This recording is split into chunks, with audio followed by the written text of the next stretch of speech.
up, Turtle Riders? Let people stroll on in. Good morning, folks. Impromptu live from the car. Here's Turtleboy right now. So I'm in, I don't know, somewhere in Pennsylvania. I think I passed Williamsport not too long ago. And I think it's kind of towards the middle. I stayed in a place called Wilkes-Barre last night, so I'm going to Pittsburgh right now. It just so happens that my mother's side of the family, my aunt was kind of like a big shot in Pittsburgh back in the day. She was an attorney out there. She was kind of the aunt that spoiled us all, would bring all the nieces and nephews and shit to visit her and bring us, like she brought me to Barry Bonds Pirates games when I was a kid and stuff like that. She was like the best aunt. So she passed away in 2011. It's my mom's sister from brain cancer. And she owned a bar in Pittsburgh called Mulaney's Harp and Fiddle that was extremely popular. And so we're having like a family, my brother still lives in Pittsburgh, so we're going out there, and like all my mom's brothers and sisters are going to be there and stuff like that, and my cousins. You know, you hardly ever get to see them when you're a grown up, so left the kids at home. Turtleboy's weekend away here, I guess, I don't know. We're going to, and it just so happens that the week they scheduled this, the Patriots are playing in Pittsburgh. So I'm going to be going to the game tomorrow. I don't have tickets yet. I'm going to the game. I saved money by not taking a flight so I could splurge. It's okay. Go Patriots. If we don't win this one tomorrow, we're fucked. We are screwed if we don't win tomorrow. I mean, I'm not a panic guy. You know, I believe in Mac Jones. I believe in the Patriots, blah, blah, blah, blah, blah. The Steelers are not, I mean, they have a good defense, obviously. I don't know if the Watt brothers playing tomorrow, but Minka Fitzpatrick is, we don't have players like that. We don't have players like Cam Hayward. So we'll see. But I also trust Mac Jones more than I trust Mitch Trubisky. And I don't know. I just feel like Belichick historically has done, he turns it on when people start to doubt him, and people are starting to doubt Bill Belichick right now, and for good reason, because he hasn't won shit since Tom Brady left. He hasn't won shit. And it's like people are starting to wonder, is this going to be, like, was the whole Patriots dynasty about Tom, or was it about Bill? Or both? Right now it looks like it was about Tom. So, you know, the Steelers, they should have lost last week. They blocked an extra point because the long snapper from the Bengals got hurt. And they missed another kick in overtime. Like, that was pure luck how they won last week. So we should win tomorrow. I don't care if it's on the road. They better be freaking hungry. Go Patriots. It is what it is. Okay. So now everyone's here. I'm somewhere in freaking Pennsylvania driving, and hopefully I don't lose service because it's in the middle of freaking nowhere up here. I'm on I-80. I'm going to be going by Penn State soon. Hopefully they don't have a game this weekend there, because that would suck. There'd be a lot of traffic. But all right. Anyway, so the yesterday or 2 nights ago, I think, I made an innocuous tweet. I tweet a lot. And I was in a Facebook group for Martha's Vineyard residents that you might have seen. And a couple, I noticed that the people there were like turning on each other. It's hilarious. So for those of you unfamiliar with the Vineyard, I've been in the Vineyard 5 million times before. It's not as like upscale as people make it seem. Nantucket is the elite islands. That's like that's where Belichick goes. You know, like the Vineyard, it has 6 towns on it. And so you can go for a vacation on the Vineyard. Like, you can get an Airbnb up there. It's not like insane. It's not nearly as exclusive as Nantucket. But some of the richest and most powerful people in the country choose to build homes there, like Obama. There's this thing where people think that conservatives are like, have been the party of the rich, and it's just such a, you know, because they want to cut taxes for everyone, including the rich. And so it's become this thing where over time Republicans have kind of been, like, when I grew up, that's the way it was sold to me. Like, Republicans are the party of the rich, Democrats are the party of the working class. You're losing me? Can you guys even hear me? Okay. All right. Anyway, but that's clearly not how it really is. And we've seen that over time because some of the richest and most powerful people in the world, they're mostly Democrats. Most people who donate to the Biden, most of the wealthy people, majority millionaires, donate to the Biden campaign, right? Like Goldman Sachs, like Jamie Dimon, Mark Zuckerberg, Jack Dorsey, the CEOs of major corporations, like 95% of Google employees. Like, these are the most powerful corporations in the world, and they all support Democrats. So it shouldn't be surprising that they have kind of become, like the Republicans, especially under Trump, have kind of become the party of like the working class. And that's why what Ron DeSantis did was so brilliant. He chose to send them, all these people, and there's only 50. I mean, this is just another day in Del Rio, Texas, like a small fraction of what they deal with. They got all these immigrants. So Venezuela, like, they all come into Mexico and they caravan up here and they go to the border. And I mean, it's pretty crazy when you think about it. All that separates the United States of America from this gigantic nation of like 120 million. How many people live in Mexico? Like 120 million people. And it's impoverished and it's crime-ridden, and cartels have a lot of influence over the police. The police are often corrupt there. It's not a safe place to live. So I don't blame people for wanting a better life, for moving to, wanting to come to here and whatever. But they use this asylum shit too. Like, asylum is for if you're living under Pol Pot, or if you're living under a dictator where like you're part of a group that's been targeted and like you're gonna die. But it's kind of been bastardized, this whole whatever, where it's like, well, I'm poor here, opportunities here. Well, yeah, that sucks, but that's not like, you're not fleeing death. Like, it's still a country. People still choose to live there, and it can't be that bad for everyone. Like, yeah, it's certainly not America. The opportunities are not there. I get it. But there is a legal way to get into this country, and every day, if you follow Bill Malugin, you see actual videos on the ground. They're like, it's insane. People just walk across the river. Just walk across it. And then they get here, and they're processed. Like, they should just be immediately, like, no, sorry, go through the proper channels, you can't come in. But no, we take them all in, we hold them, we process them, we get them attorneys. And these border towns obviously are not equipped to handle it. These are small towns. And so they put them on planes or buses or wherever, send them to Dallas, Houston, or they just, Biden started flying them around the country in the middle of the night. And so, I don't know why it took Republicans to come up. Maybe because we needed wartime Republicans. It's like, the people that want this, unlimited immigration, just come on over and we'll process you or whatever, they all live far from the reality of what is actually happening, right? They're living in Massachusetts. Like, we live so far away from, there are no, like, I don't know if anybody watching this right now is not from Massachusetts, right? We don't have Mexicans here. It's not a thing. I don't know if I've ever met a Mexican person in Massachusetts in my life. We have a lot of Hispanics, but they're all from a magical place called Puerto Rico, where you can come and go freely because it's part of the United States of America, technically. So we are so far away from the realities of illegal immigration, where people here are just like, oh yeah, let them come in. They're all going to work hard, and our grandfathers did it. Oh yeah, my grandfather came here.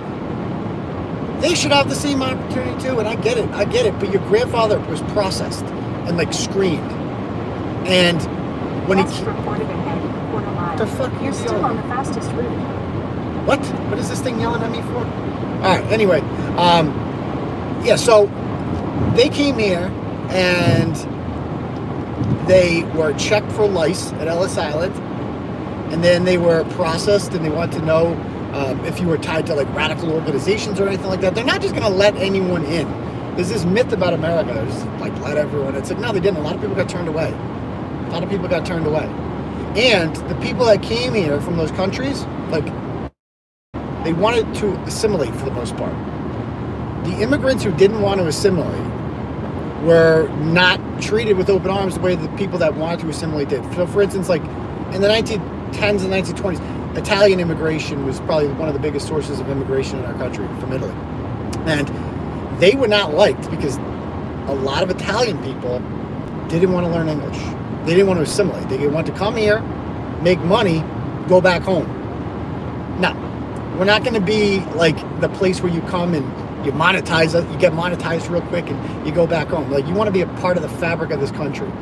And so I'm all for legal immigration and it shouldn't just be that easy. Like we cannot be, countries have to have borders, period, or else there are no countries. That's literally the entire point of having a nation, is that you can't just, like they're separate. They have to be separate.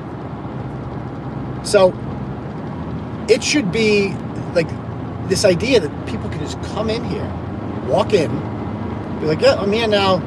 Give me a place to stay for a few days. Get me an attorney and ship me to some place, and then I'll just kind of whatever mix in with the population there. That's the plan. Like that's the whole plan. So it was a brilliant thing on the part of DeSantis. I don't know why they've been talking about this for years, and then one thing I love about DeSantis, and I always say this, is like he just goes out and does it. Like all the things that Donald Trump said he was going to do, DeSantis just does. It's amazing. And that's why I'm DeSantis 2024. I'll vote for Trump. If he gets the nomination, probably going to get it. But DeSantis, understand, just does the things that Trump says he's going to do. He just goes out and does it. It's an amazing thing. He's like the first politician. And in fairness, Greg Abbott was the first to do this, where he started sending these illegal immigrants. It's like, you want them. Liberals are the ones that want them. Here you go.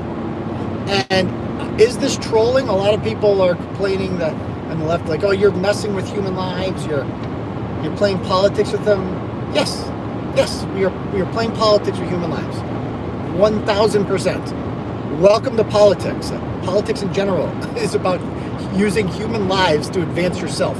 Like, what do you think the left does on everything? What happens after every school shooting, every time?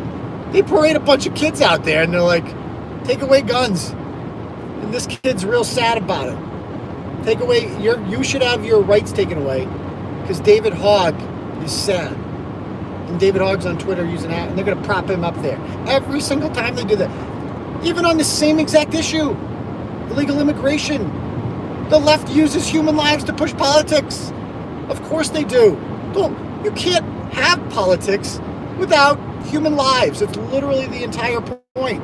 I'm going to make your life better. You're a person. I need you to vote for me.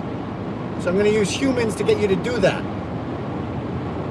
What? Like, what? Since when is that bad? Anyway, what Ron DeSantis, I think the bigger picture they were doing there was showing, like, liberals in major American cities in the north have no idea the reality of the day-to-day life of people in border towns and in southern states where all these people end up going. They're like, yeah, bring them in because it sounds good to us. We love it up here in Martha's Vineyard. I have many leather-bound books in my shelf, and we go to the beach, and I write a check every month to the DNC, and we're doing great things. And I write a check to trans kids and the ACLU, and I'm such a good person. Look at me, blah, blah, blah. That's what we're dealing with here. But are you going to, like, you want them to stay here? Stay in your community. Create opportunities. Do something. And so they send them to the Vineyard. And I see all these people, like Dylan Fernandez, State Rep Dylan Fernandez is on there. And Dylan Fernandez, for those of you guys that don't know Dylan, some lucky sperm shit dick from Fallon Cape. And he was like immediately out of college, got a job because his mom and daddy got him a job working for Elizabeth Warren, and says the right things and blah blah blah. And so he's basically propped up there, and he got elected in 2016. And the first thing Dylan did when he got elected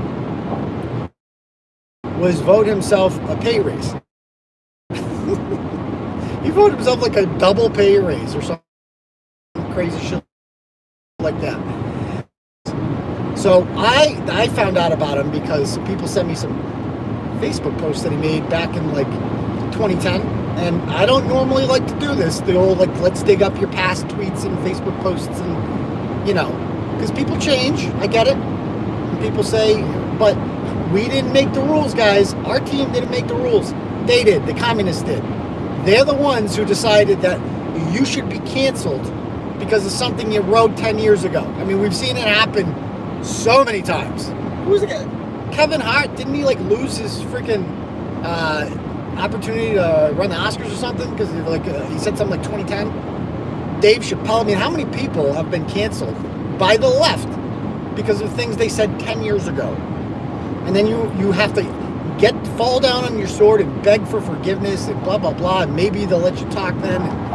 So we didn't make these rules, but I've always said this, like, I don't want to play by those rules. I don't want to do cancel culture, but now I like cancel culture. I've started to embrace it because I've learned it's fun. You can weaponize it. As long as you're going to play by these rules, I'd be a fool not to play by the same rules. And so when you dig up things that Dylan Fernandez said in 2010, like, for instance, he used a word that rhymes with piglet. I believe it is like the miniature version of a racial slur. And he called people bitches, and he mocked a Native American person, called him a chief sitting bull. Ironically, he ended up working for Elizabeth Warren. Hopefully she didn't see that. The people would be very offended. And yeah, so I dig these up and I posted about it, and he has to go in front of the media and apologize. He accused me of being attacked by the alt-right. This is what they do. This is what they do with libs and TikTok too. You just hold a mirror up to them and you're like, hey, here's something you said. And then you blast it out for the world to see. Here's something this person said. And then they're like, oh my God, you're sending mobs after me? You're alt-right? You're doing this in bad faith? Fuck yeah, I'm doing it in bad faith. Yeah, hell yeah, I am. Everything you do is in bad faith, so I'm doing things in bad faith too. So that's what this is about. So Dylan Fernandez, think about it. They just dropped off 50 people. That's it. 50 people in the middle of the night. They just drop them off by the middle of the day. So it's not like Desantis like publicized this or announced this to my knowledge. So how did they know that this happened? That there's 50 people there? I mean, that's not news. Well, because Dylan Fernandez goes on Twitter and he starts documenting it all. Like, look at me. He freaking took a picture of the ferry ride over. Like, oh, from Woods Hole. Well, look at me. Immigrants are part of I love immigrants. Blah blah blah. I'm going to go over here and I'm going to help immigrants. And I'm such a better person than you, Ron DeSantis. You're bad. You're inhumane. You sent immigrants to my lovely island community. You're a bad person. What? And how does that make any sense? So would you rather they go to South Central? Like, would you rather they go to freaking Baltimore? That's where you want them? It is where they want them, because then they can just throw a bunch of welfare at it. That's where the DTA office is. Just throw a bunch of shit at them. They'll be fine on their own. They'll vote Democrat. That's what we want. Martha's Vineyard, we don't have Section 8 housing in Martha's Vineyard because we voted against it. We don't, because nobody wants low-income housing in their community. Like, that's the elephant in the room here. They want it in other people's communities. Because it sounds good. They're like, oh yeah, we're so, whatever, accepting, blah, blah, blah. And then you open a housing project and the ratchets move in. And that's not a racial thing, because a lot of ratchets are white. If you follow my blog and the stuff I cover, I mean, I did an audit of myself a few years ago. It was like 75% of the people I blog about are white. Like, it's almost proportional to the population. If not more, if anything, I'm racist against white people. And Dylan Fernandez counts as a white person. Don't let the name fool. The S at the end of his name, instead of the Z, that means he's Portuguese. That's what that means, folks. And we've had a big debate on here about what the Portuguese are. Are they white? No, they're white. They count as white. So he doesn't get to pull the minority card because his name is Fernandez either. But I digress. So he documents himself going over cruel. I think he used the F word. He pulled out his inner Beto. This is fucking inhumane. Ooh, he said fucking, guys. Dylan Fernandez means business. He didn't use the F word. Like, he was pretty passionate about, helping immigrants before. But now we know he means business because he used vulgarity, folks. He is wicked pissed. And you don't want to, his pants are tight enough as it is. You don't want to upset Dylan Fernandez. So, of course, this is, think about what he was doing. He was literally using human lives for politics. He was going over them. Nobody knew these people were there until Dylan Fernandez starts making a big deal out of it. And what does he do? He takes pictures of them all, posts them to his eating corn pop. How ironic was that, too? Corn pop. They're eating corn pops. One guy is wearing the notorious RBG shirt. So he knows where, like, he's like, I know it. Like, imagine they all showed up in Trump shit. That would be funny. I don't think they would be welcome with open arms if they all had, Trump shit, MAGA shit. Or Amy Comey Barrett shirts. Said they had RBG shirts. So, anyway, so they all show up there, and he starts taking pictures of them. And by the way, did you guys notice that, like, did you see any kids? They talked a lot about women and children being there. Dylan Fernandez posts a selfie with his homies.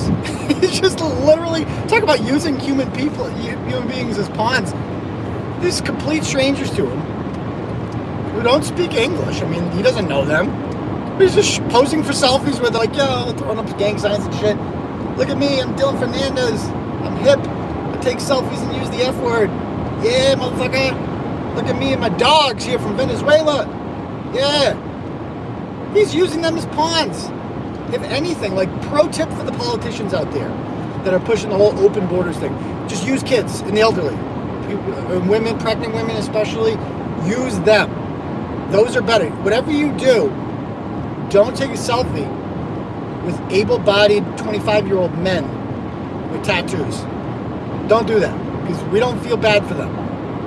I look at those guys and I'm like, why couldn't you stay in your country and fix your own shit? Like what? Like, don't you have any pride in your nation? Like, a lot of people don't want to leave their country because they love they love their country. They want to be part of it. They want to make it great. And that's Olympic. Why do you think we have national pride? They're proud of where they come from, right? Puerto Ricans are quite proud of where they come from. Parades for it and everything. So, like, why are they so quick to want to get out of it? I understand it's impoverished. There's less opportunities. It's, I get it. I totally get it. But there's also a lot of other countries along the way. Like, and they speak your language, man. I couldn't tell you about what it's like in Peru or Colombia or Ecuador. I couldn't tell you. But it can't be that bad. I'm sorry. Yeah, it's not America, but, like, the vast majority of the people in the world don't live in the United States of America, and they're okay with it. They're okay with it. Like, there's this idea that, like, if you don't live in America, if you don't live in the United States, oh my God, that's so cruel. How could anyone not live in America?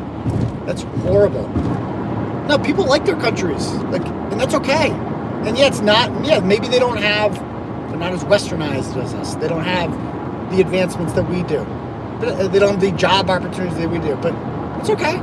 People survive, and people live lives, and they're happy with them, and so this idea that people, like, you have to, that is the ultimate prevailing mindset of these people. It's just like, we can't send them back to their own country. That would be cruel. Why would that be cruel? Like, talk about elitist. You're just assuming that, like, oh, if you don't live in America, I feel bad for you. This country that we shit on and don't stand for the anthem is the greatest place on the earth. If you don't live here, you're fucked. That's the way they think. It's so elitist when you think about it. So Dylan Fernandez goes over there and does all his selfies and everything, and that's what kind of blew it up. And that's when I'm like, okay, let's check out some of the Facebook groups, because I know where the good chat is going to be. That's, if you're new to Turtleboy, that is what basically I do. Like, I love going and seeing what people are saying and just talking about that. And a lot of people said, well, why didn't you, that tweet, I didn't know it was going to go viral. So I tweeted that out. A picture of a woman named Pat Miga saying, like, where are they going to stay? And then some guy goes, Pat, you have 2 houses. Why don't you let him stay with you? And she didn't respond. And so I looked at Pat's page. Of course, it's all vaccine shit. By the way, are these people vaccinated? I don't want to say that word. I get kicked off here. Are they jabbed? Are they climaxed? Nah, we don't care about that. The number 1 tennis player in the world, Djokovic, can't come and play in the U.S. Open because he didn't get the climax. But these people, they climax. Who gives a shit? Just let them in. Let them in. Nah, we don't need to check them. They're good. So, within 24 hours, like at first they're all like, oh, look at us. We proved conservatives wrong. We proved that actually we do welcome immigrants here. You thought we were just going to be so repulsed by them and kick them out. Well, guess what, conservatives? We are actually very accepting and tolerant of them. We brought them food and we videotaped it, and they did. They brought them like, they brought like freaking 10 containers of like that, of like, who knows what is in pasta. It's like, dude, it's only 50 people. Like, what are we, 50? I mean, it's all, there ain't that many people. It's like, oh yeah, look at us, we're taking care of them. Like, you're gonna live there forever? Then what? Like, what's your long-term plan here? If your long-term plan isn't let's stay here and become part of the community, then you don't really believe in illegal immigration. You don't really believe in the things that you're pushing. You believe it, but not for you. You're willing to sacrifice nothing because you know that if these people come here and you put up a bunch of affordable housing for them, but you know that that is going to affect your property value, which is literally the only thing that you care about. The only thing that you care about is yourself. And so you're like, yeah, so let's literally, they got their photo op, right? They took all their pictures. Dylan got the corn pop guy. They hugged him on the way out, right? Did you see that old video? It was very dramatic. They got to know him very well. And they're like best friends now. And they're like, okay, don't come back. See you never. Put you on a bus. Now we're going to send you to a freaking camp with the National Guard. Like, Jesus Christ. Yeah, like, why would you want to stay on this lovely island when you can go to a camp? We'll show you how tolerant we are. We're going to put your kid. So obviously the camp is like a processing center. And they're all going to get free attorneys. And I don't know if any of them are going to get sent back. I mean, every single one of them should. I mean, because I'm not cruel. Come in legally. There's a legal way to do this. You can't just walk over the border and ship you around and maybe you get a good attorney and we'll let you. No. Do it legally. Yeah, it's hard. Yeah, it's time consuming. Yeah, it's a little expensive. But these are if you really want to show, yeah, it takes effort. It takes effort. If you want to stay in this country, put the effort in. You can do it. There's like lots of millions of people have come here legally that way. It costs them, it doesn't happen overnight. It costs them time. It costs them money. Work hard, save up, do it. You can do it. I believe in you. Don't just cross the Rio Grande River, get processed and shipped around the country. It's not the way to do it. So yeah, I mean, Desantis, his whole thing was like, to the people that say, yeah, was this a political stunt? Of course it was. Of course it was. But it needed to be done because not only were liberals exposed for being like, oh my God, they did exactly what conservatives wanted initially. They freaked out. They all said, we don't have the resources to house all these people. We don't have the jobs. Exactly. But Brownsville, Texas does? Del Rio does? What? Houston does? Like what? Maybe Houston, but and they did exactly what? And then they're like, oh crap. We're doing exactly what they want us to do. Let's start getting the pictures out of us being compassionate. And then we'll be like, owned conservatives. You thought you were going to own us? We double owned you. But then the next day, you put them, you get them the fuck out of there. You got your pictures, you double own the cons, but now they owned you again.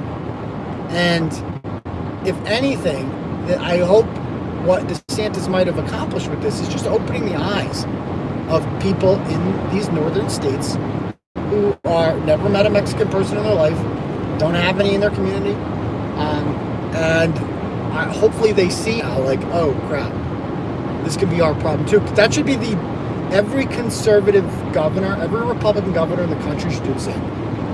Every single one. I mean, Texas and Florida are the two biggest red states, so that's good. But we should see this everywhere. I mean, the governor of Arizona is doing it too. But every conservative governor in the country, Louisiana, Mississippi, Alabama, Georgia, get rid of them. You get illegal immigrants in your community like this, they send you, see ya, first trip, pick wherever you want. Ted freaking Cruz retweeted me yesterday. That's how popular the tweet. I got like 31, I don't know how many likes it's up to now, and retweets, I think over 40,000 combined. I gained like over 7,000 followers on Twitter. That's pretty cool because they were hiding me there for a bit. They couldn't hide me anymore. So yeah, they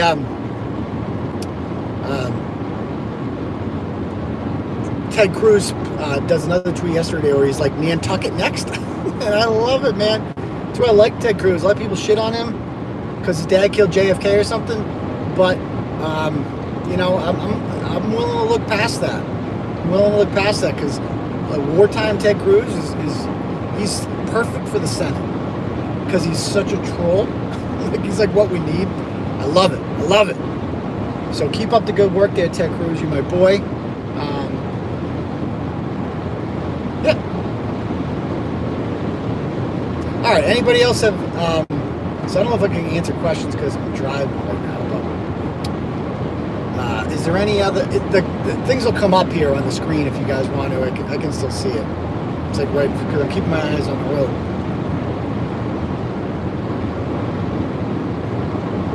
No escaping the bus ferry. Yeah.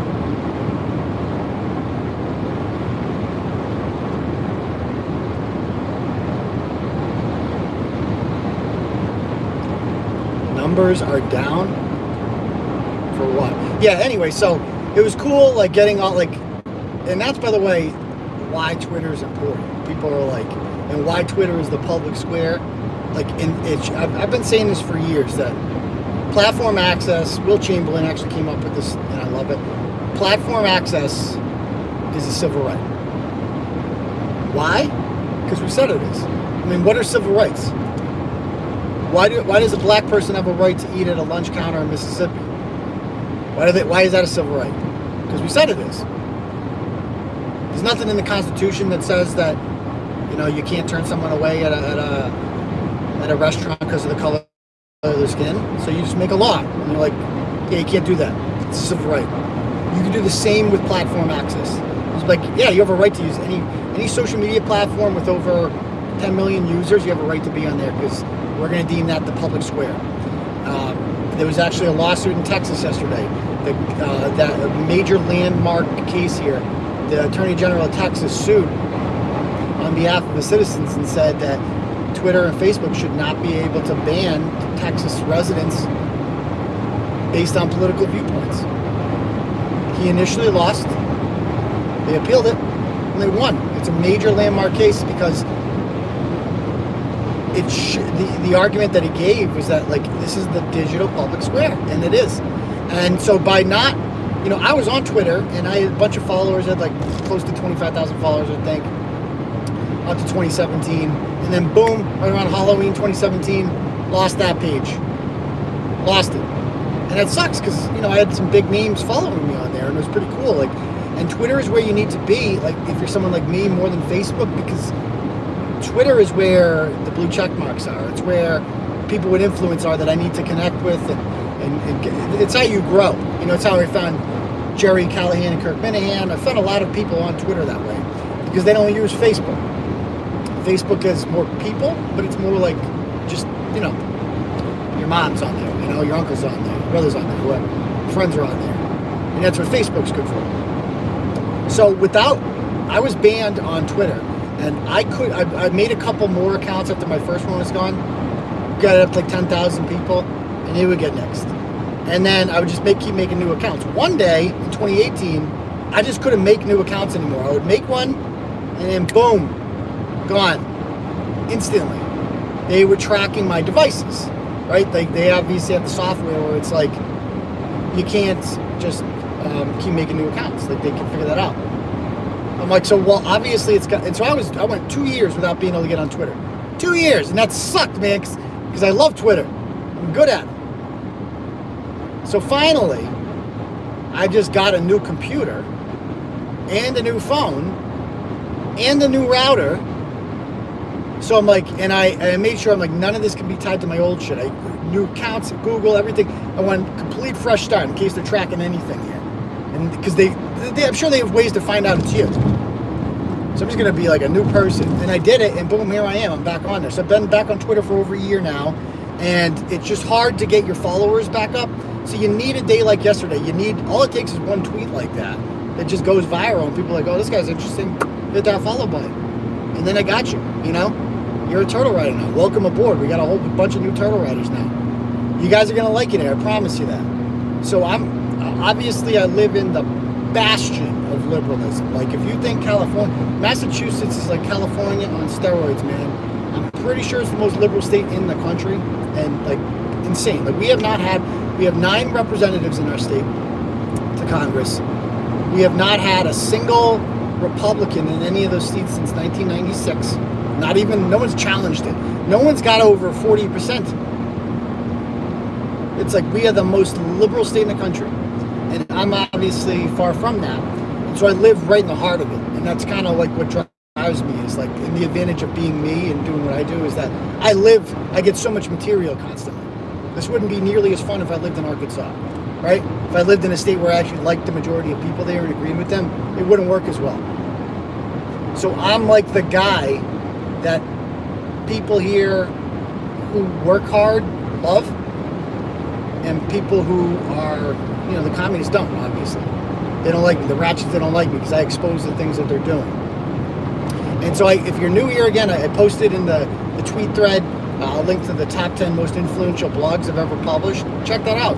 You'll like some of the work. I do this all the time. And some of the stories that I've published have had national ramifications, right? We've seen,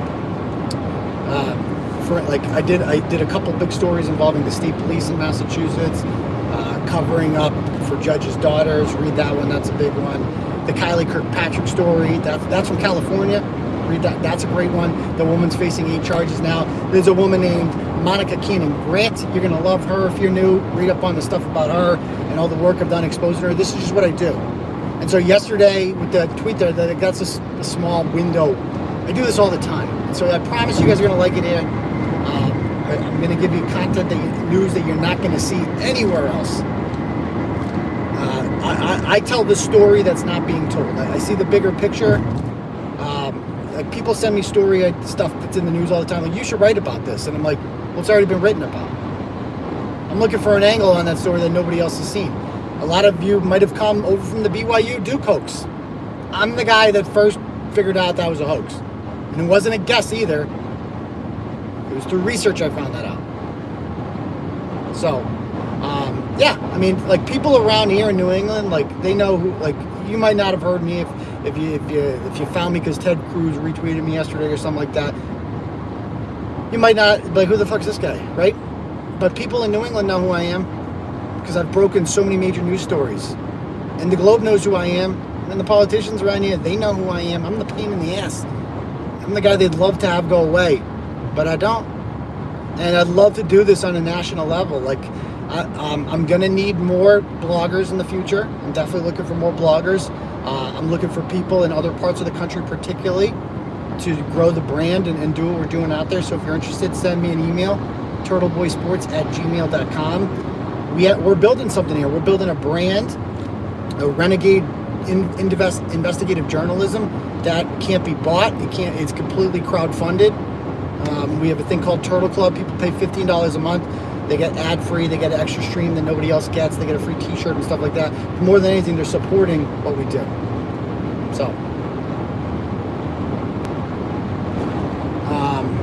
sorry, there's like fucking deers in the road and shit around here.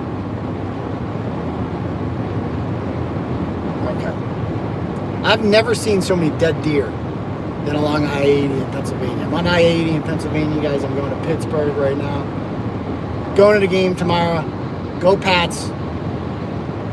I do live in a red town. I think I saw somebody come up. They said something about Maura Healey's going to win. Oh, yeah, Maura Healey will win. She'll be the governor. Like, there's no if. You guys know that, right? Like Murray is going to be the governor. It's time for conservatives to understand that. Like, Charlie Baker, as much as he sucks, that's as good as you're going to get. Like, in Massachusetts, we choose to live in a communist place. So as far as Republicans go, Charlie Baker that's as conservative as you're going to get, and that ain't conservative at all. But it's slightly less communist than the actual communists. So, who is a Trump endorsement? He has the Trump endorsement, which means he can't win. And he's also a pussy. Oh God, he just does. I've met Jeff Deal in real life. He just looks like a Mitt Romney. He just looks like, are you a real person? Like, you look like you're made out of plastic or something. Like, you're real. And first of all, he blocked me. That was weird. That was an aggressive move by Jeff Deal. And he ran against Elizabeth Warren for Senate 2 years ago. You have no idea what communism is. Motherfucker, I know exactly what communism is. This is exactly what communism is. Like, okay, so what do you call a government that creates a quote-unquote ministry of disinformation? What do you call that? Like, make sure that private citizens aren't saying things that the government deems are untrue. What do you call that? What do you call it when the government forces tech companies to cover up the Hunter Biden story 3 weeks before an election? And then puts people in jail for questioning the outcome of the election and whether or not it was legitimate? What do you call that kind of country? What do you think happens in communism? A bunch of people at the top, the most powerful people, become very rich, and then they throw all dissenters in jail. That's literally their plan. That's what they're doing in front of our eyes. So I do know exactly what communism feels like. It's like when they just be like, yeah, there's a virus here, so we're going to take away all your rights. You can't go to church. You can't go to school. Your business is shut down. We're going to literally close your private business and give you money from the government. But that's totally not communism, guys. That's not communism. What? What? Yeah, totally. Good job, dude. Good comment, shit dick. But yeah, anyway, Jeff Deal is just a pussy. Like, he ran against Elizabeth Warren in 2018, and you couldn't come up with a leftist who gave you more material to work with than Pocahontas. Like, even if you're going to lose, go down and swing it, man. Fucking take her to the cleaners. Expose her, blah, blah. He didn't do that. He had a chance. He's like, I don't really want to do that. I want to talk about the issues. I want to talk about taxes. Dude, shut the fuck up, Jeff. Nobody wants to hear about taxes. Shut up. Shut up. Talk about culture war stuff. Rip this woman apart. Call her a fraud. Expose her for what she is. Yeah, you might lose. You will lose. But whatever. And so yeah, now he's running for governor. He's down by 30 in the polls. Oh, but the polls are fake. Trump was in the polls. Trump was behind in the polls by like 2. The national polling average, he was losing to Hillary Clinton by like 2 or 3 points. And he lost the popular vote by 2 or 3 points, so they were somewhat accurate, by the way. The polls can be a little bit off. They don't go 30 points off. It's not a thing. So yeah, Jeff Deal is going to get murdered. And it's not going to be close. And he's doing fundraisers. It's like, dude, you literally might as well burn your money. Don't donate to him. Donate to, if you're going to donate to politicians, donate to your local state rep. If you live in a district where a Republican has a fighting chance of winning, donate to them. Donate to somebody. Take over your local school board of health, something. Donate to them. Don't donate to Jeff Deal. You're literally burning money. Like, what are you doing? How is that helping conservative? You're literally throwing your money away. Stop. These grifters. That's why I voted for the other guy, Doty. I heard he's a rhino, but you know what? Howie Carr endorsed him, and I love Howie. I trust Howie completely. So he's got my endorsement. If you don't vote, you don't have a right to complain about the government. I agree with that one, Sean. 1000%. We don't disagree on that. All right. I don't know why only some comments come up. What happened to Bill Weld? Well, Bill Weld is just Charlie Baker.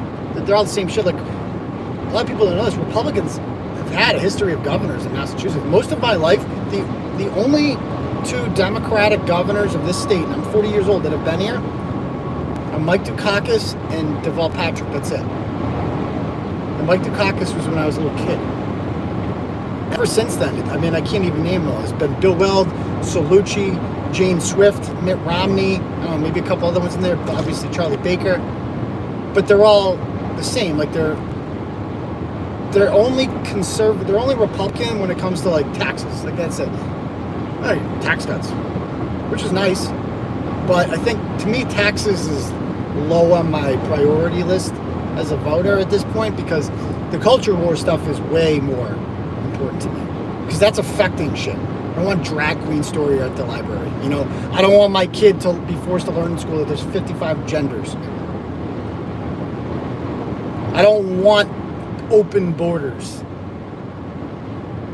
That's the kind of stuff that I care about. I don't want my daughter, who's 7 years old, to have to play against boys in soccer when she gets to middle school because some boy going through boy puberty says he's a girl. I don't want that. That to me matters a lot more than whatever the fuck the tax rate is. I don't really give a shit about taxes that much. You're going to take out what you take out, and if you took out fucking $20 more, I probably wouldn't even notice it, you know? I know some people are fucking keep an eye on their accounts and shit like that. It's like, I couldn't tell you how much money's in my bank account right now. I mean, I have a guess, but I would be off by more than $20. If you took $20 from me, I wouldn't notice. Put it that way. So I don't give a shit about taxes. I care about shit that actually affects my day-to-day life. I care about inflation, obviously. I care about the price of gas. And I know that, the president doesn't cause the price of gas to go up, blah, blah, blah. Well, he took credit for it when they went down, didn't he? Funny how Biden took... Remember that? When gas prices went from like $2 a gallon to like $5. And then they went back down to $4. He's like, look at me! Motherfucker, you think we forgot? What's wrong with you? I mean, they talk about gaslighting. That's all this administration does, is just gaslight the fuck out of you. They have to. They can't tell the truth about what's happening. They'll be fucked. And so, like, when Peter Doocy asks Diversity Jean-Pierre about people coming to this country illegally, walking over the border, she goes, that's not happening. She has to say that. Even though everybody knows it is, she has to, because she can't admit it, because then it's their failure. So they just have to lie to you. And to a lot of the people on MSNBC, they don't know it's happening because they don't follow Bill Melugin on Twitter. They don't watch Tucker. They don't see the stream of people coming into this country every fucking day. They don't have to deal with the reality of it all. So, that's that.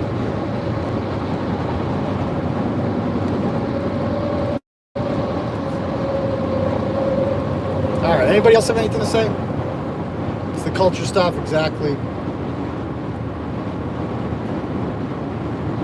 Jean-Claude Van Damme Pierre, totally.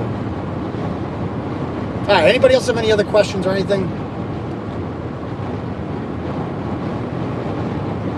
Don't worry, there's like fucking no one on this road.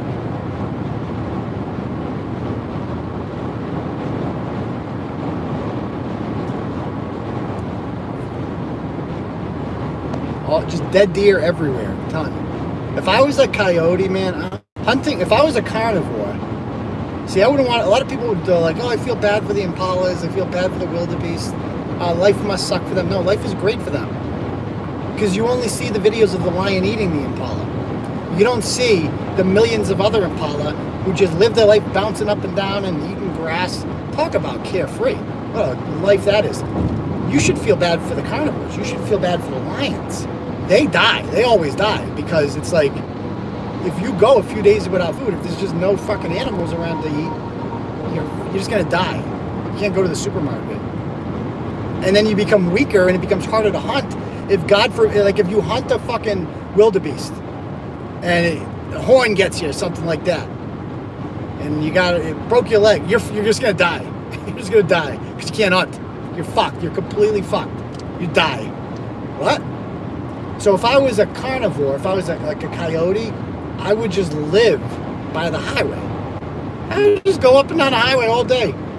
Let the cars kill my food for me. It's so easy. I've seen 50 million dead deer along this interstate so far, and I'm going to see a lot more, I'm sure. Where are all the coyotes? Why are they living in urban areas eating puppies and shit when there's dead deer everywhere on the highway? That's why I hate coyotes. Get the fuck, and people, oh, this, their home, it's nature. Fuck them. No. We've got a pretty good setup in this country where it's like we preserve nature areas, and that's where the animals live. We're not going to build homes in there. And you can go in there and live your fucking jungle life and kill each other and eat each other and reproduce and all that stuff, and that's great. But once you come into civilization, boom, boom, you're going to get got. Sorry, coyotes. See you later. And I feel the same way about the sharks. You know how I feel about the sharks. If you're new here and you're a shark lover, you're going to want to turn this part off. But fuck the sharks. Fuck them. They shouldn't, like, the sharks, 70% of this world is ocean. They can go wherever the fuck they want in the ocean. They all choose to come to Cape Cod. Sorry. That's where humans go. We ask for like 0.1% of the ocean. That's all we want. Just give us 0.1% of the ocean. It's ours. No sharks allowed. See you later. Go elsewhere for your food supply. But they choose to go where we are. Sorry, sharks. And oh, well, that's their home. No, their home is the middle of the Atlantic Ocean, not this shallow area here where we are. They can go somewhere else. It's fine. Okay? Carnivores. They'll be okay. It's cheating. All right, anybody else have anything to say? So what do we think tomorrow, guys? Patriots going to win? Yes, I did talk about the Vineyard. I did a whole thing about it. You can rewatch this when it's done. I think you can actually watch it when it's live. Turn back. But yeah, I talked all about the Vineyard and why I think this is, yes, like just a review. Do I think it's trolling by the right? Do I think this is all a political stunt? Yes. Yeah. Welcome to politics.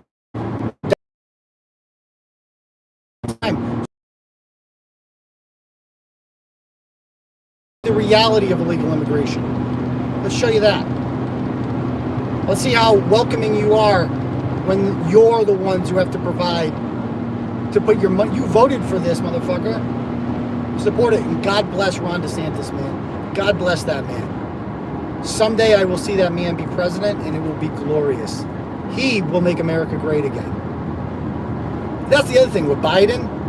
When he kept talking about MAGA Republicans, so they're like, oh, well, they tried to make it sound like he wasn't declaring war on half the country. It's like, but we're all MAGA Republicans. Like, why we're all MAGA doesn't mean Trump.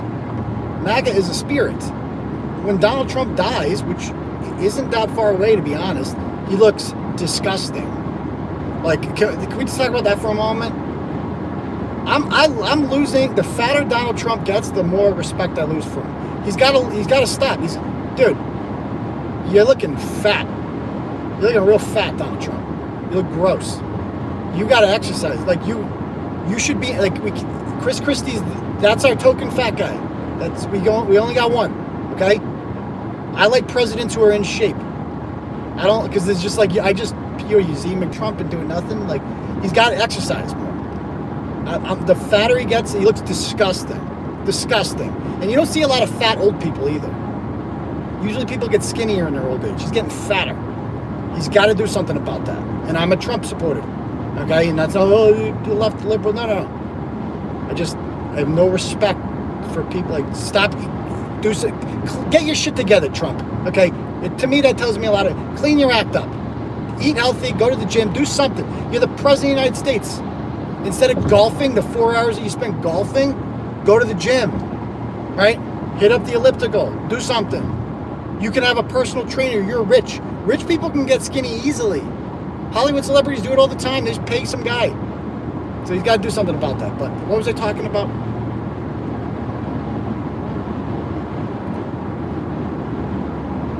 Will he run in 2024? No, well, he's not going to run if Trump. One thing about DeSantis is that DeSantis is totally, he's politically astute. He gets it. Ron DeSantis knows that the majority of the people who vote for him love Donald Trump. So he cannot afford to challenge Donald Trump because then he'll be seen as going against him. He doesn't need that. Ron DeSantis has right now a flawless resume with conservatives, right? He's doing all the right things. We all look at him and we admire what he's doing. Like, that guy gets it. That guy is like, he's got the MAGA spirit to him, right? Like I said, Donald Trump will die one day and his spirit will live on, the MAGA spirit. And so when Biden talked about MAGA Republicans, he's not just talking about the diehard Trump people and the diehard people that like were at the Capitol on January 6th, whatever. He's talking. No, I don't hurt his own brand. Like, he has a flawless reputation right now. And if you run against Donald Trump in a primary, you're gonna get the Jeb Bush treatment. You're gonna get a nickname. You're gonna be Little Marco or Lion Ted. You're going to be degraded. And Ron DeSantis doesn't need that. Ron DeSantis is an alpha male. Like, if the second Donald Trump gives him a name and starts picking on him, which he will, he has, he's going to have a choice. He's going to either have to attack back, which he's going to lose a lot of supporters if he attacks Donald Trump, or he's going to have to sit there and take it, and he's going to look like a bitch. And Ron DeSantis is no one's bitch. Every press conference Ron DeSantis holds, he's an alpha male. He's like up there. There's 10 police officers in back of him. He brings like an entourage with him. It's fucking badass. And so why would he want to sully his own reputation when he can just wait it out? So no, I think he's waiting to see what Trump does. If Trump announces, then he'll announce that he's not running. If Trump doesn't run, he'd be stupid not to run. He'll definitely run.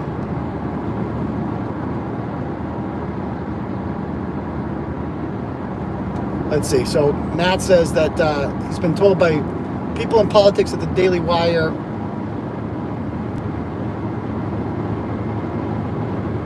he's running if Trump wins. That's interesting. Well, we'll see it. I know Jesse Kelly says that he wants like... Jesse Kelly's like, I want Republicans to compete against each other. Because it makes them stronger. It really only makes Trump stronger. It doesn't make the other Republicans stronger. And I think we're going to need Ron DeSantis in the long term. And we're going to need people like Ron DeSantis. We need Blake Masters to win in Arizona. We need J.D. Vance to win. He'll probably win anyway on his own in Ohio. Like, those two additions to the Senate would be huge because they're big MAGA guys and they're young. They're younger than me. Like, Masters is 35. Vance is 38. They get it. They understand the issues better than the old conservatives do. Like, we got to start replacing the Liams of the world. Yeah, they vote the right way most of the time, but they're not fighters and they're kind of useless. They're not good to the long-term causes, the things that we're fighting for on the right.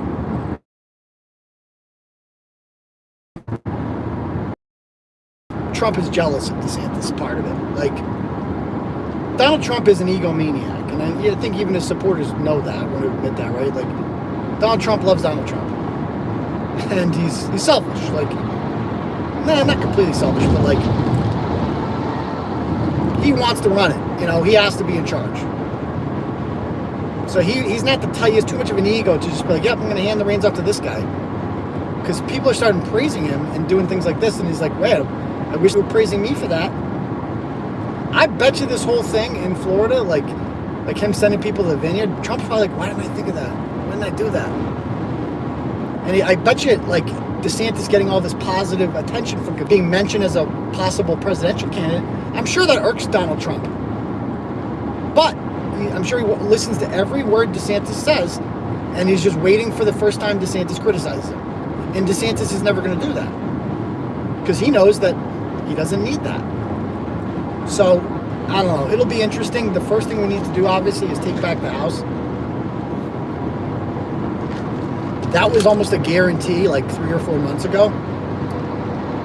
But it's we're still favored in Vegas, like minus 210 to win the House.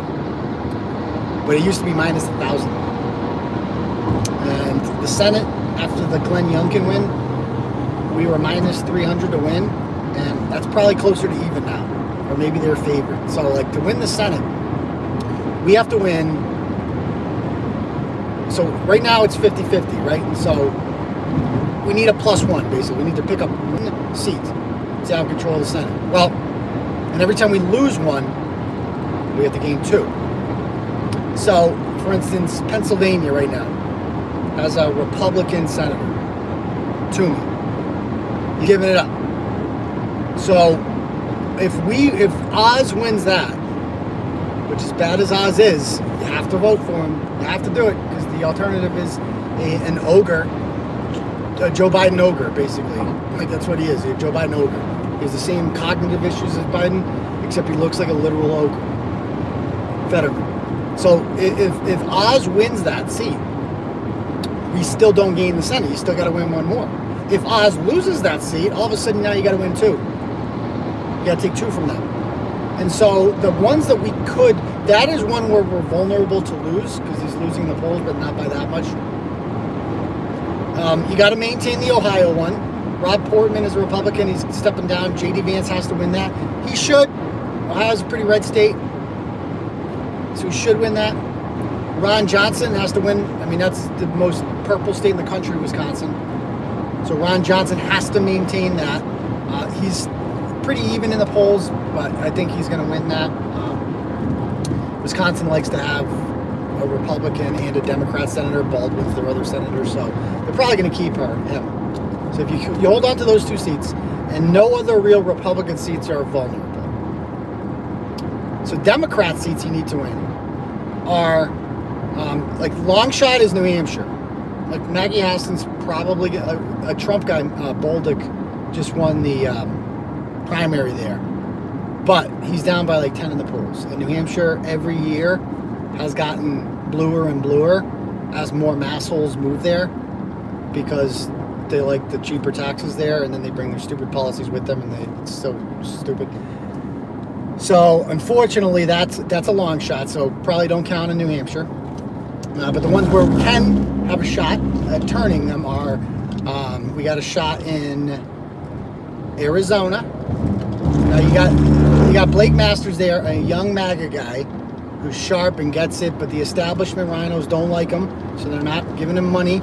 And he's going against an astronaut, and everybody likes astronauts, even though he's an ultra liberal. So, you know, he's got a shot there. I would guess Masters has like a 30% chance to win that state. So I wouldn't count on it. But the ones where we can flip are Georgia. Like, yeah, Raphael Warnock is the pastor at Martin Luther King's church. But Herschel Walker won the Heisman. What do you think people in Georgia care about more? Like, what do you think they care? The dogs. Doesn't hurt that they're the #1 team in the country. And their most famous player, alumni, is now running for Senate. I don't care how stupid he is or what he says. It doesn't matter. It's Herschel fucking Walker. I think Herschel Walker's going to win that. Brian Kemp's definitely going to win. It's funny that the most unpopular politician in Georgia is actually Stacey Abrams, but she's also the most famous. So then we got a good shot there of flipping it. And the one that nobody's talking about really is Nevada, because nobody knows who Catherine Cortez Masto is. Misto, however they pronounce it. She is the first Latinx senator, female senator in American history. And she took over Harry Reid's seat, but she's your run-of-the-mill communist. Nothing flashy about her. You don't really see her in the news much. She's running against the Attorney General, Adam Laxalt. And, you know, Nevada's not a big state. It only has 6 electoral votes, but they got 2 senators. And their senators matter. And they have 2 female women, or 2 female communists who currently occupy their 2 Senate seats. So why not? You know, Nevada is a very purple state. It can go either way. It's not as liberal as in New Mexico or Colorado or anything like that. It's winnable, and they get 2 Senate seats. So I think that those are the 2 seats you can win, and then it doesn't matter if Fetterman wins. If you can win those 2 seats, then it doesn't matter if Blake Masters loses. You just got to win those 2 seats. Nevada and Georgia. And then boom, it's a wrap. You got it. So, I don't know how I got started on that. Anyone else have any other questions? Yeah, Walker is tied or slightly ahead. He is. Yeah, so the polls are looking very good. The Georgia polls are looking good. It's funny when they conduct these polls that in the same poll where you know, Herschel Walker is winning by 2 points. Brian Kemp is winning by 7 points. It means there's like 3% of the population out there that's like, and I'm going to vote for Warnock and Kemp because I hate Stacey Abrams.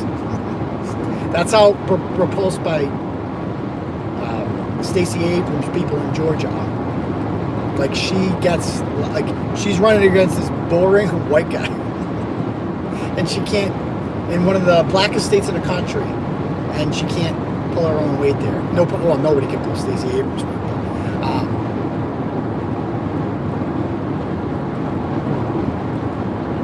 Yeah, like Matt says, Arizona, Georgia, Nevada, those are the realistic flips, exactly. And I would rank them in order, Georgia, Nevada, Arizona, in that order.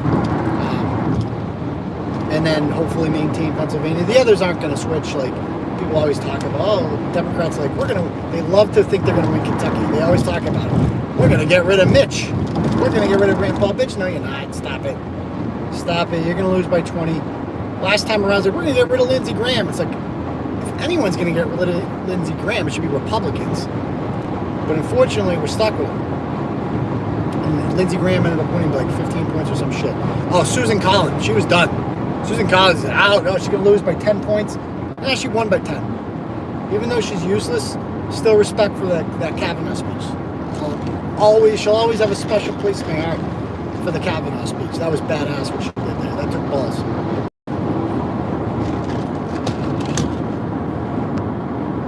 All right, anybody else? It's not over till the season. Gun grab an astronaut. Yeah, that is what he is. Because his wife got shot. His wife is Gabby Giffords, and I don't know if you know that. That's kind of his whole claim to fame. So I come from a celebrity family where people get shot. Well, Steve Scalise got shot, but he's not trying to push for gun reform.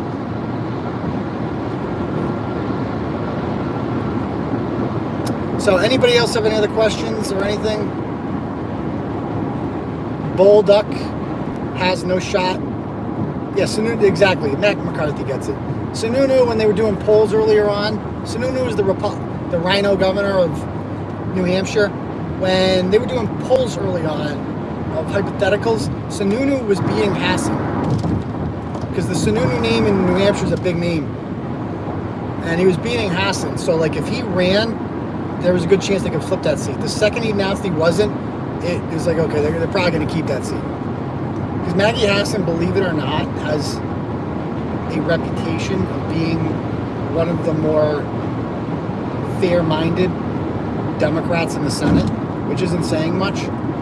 So she runs in this whole thing like I'm a centrist or whatever. It's not true. But you never see Maggie Hassan like saying insane, ridiculous things like Elizabeth Warren does, because she can't afford to. She's from New Hampshire. Shit doesn't fly there. If you guys have ever been to Lake Winnipesaukee, it's like one of the most conservative parts, I swear to God, of the country.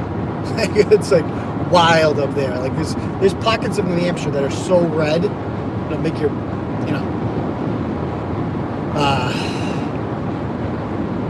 like we don't have parts of Massachusetts that are like that at all. Nothing. There's conservative towns, but there's nothing where it's like 65% are Republicans, All right. So anyway, guys, so the live show is not happening tonight. The live show is going to be pushed until just Tuesday. We're going to go back to the Tuesday show because for those of you just getting it, I'm on my way right now to Pittsburgh. Got a family thing out here, and we're going to the game tomorrow. So I'm not going to have time to stream or whatever. I'll probably do some impromptu streams from the game itself, especially if we're whooping ass, which I expect to be. Steelers fans are fucking assholes, so I expect to be met with some hostility. I fucking hate the Steelers. They're one of the 3 teams that I just hate. No, 4 teams that I hate. I don't want to see them win ever. Those teams are the New York Jets, the Pittsburgh Steelers, the Baltimore Ravens, and the Denver Broncos. I never want to see any of those 4 teams win. Any other team, I'd be okay with. I have nothing against the Buffalo Bills. I have nothing but love for the Buffalo Bills. I hope they win the Super Bowl this year. We've beat the fuck out of them for so long, they deserve it. I hope they're happy. The Jets, though, they could suck a dick. I hate the Jets. Because the Jets were competitive against us during our reign of dominance. Like, they kept us out of the 2010 Super Bowl. We were 14-2 that year. We beat them 45-3. That was butt fumble year, I think. Or no. I don't know if that was butt fumble year, but we beat them 45-3 in the regular season, and then they just beat us in the playoffs. Mark fucking Sanchez, Rex Ryan. Like, are you kidding me? So I'll always hate that. And I just find them, they're an ugly team. Green and white. It looks, there's nothing to like about the Jets. Like, who would like, I feel so bad for them. If I lived in New York, I'd be a Giants fan. The Jets? Yikes. They were good. They won Super Bowls during the Brady era. They made it to Super Bowls during the Brady era. Nobody else did that besides those two teams. The Colts, they never really challenged us. Yeah, they had a couple years there where they were okay. They won a Super Bowl, but for the most part, they were nothing. If we lose 2 Senate seats, then yeah. Like, so that's not going to happen. After Giants, so are the Celtics. Celtics what? Oh, the green and white? Yeah. It's different. It's different. I don't know, I just find them unappealing. I'm calling me old school. I look at your team, like, you got ugly uniforms, I don't like you right away. I like the Bills uniforms. I think they're cool. Dolphins are cool. Jets are like, somebody paid someone to design this logo? Yes.